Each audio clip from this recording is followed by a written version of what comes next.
If your iPhone has hundreds of Safari tabs open right now, don't close them one by one. There is a much faster way, actually two ways, and most people have no idea this exists. For this, open Safari.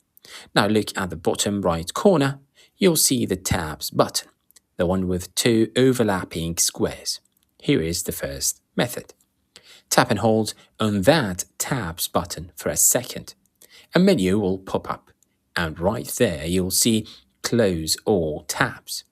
Tap it once, confirm, and just like that, every single tab is gone, whether you had 10 or even 1000.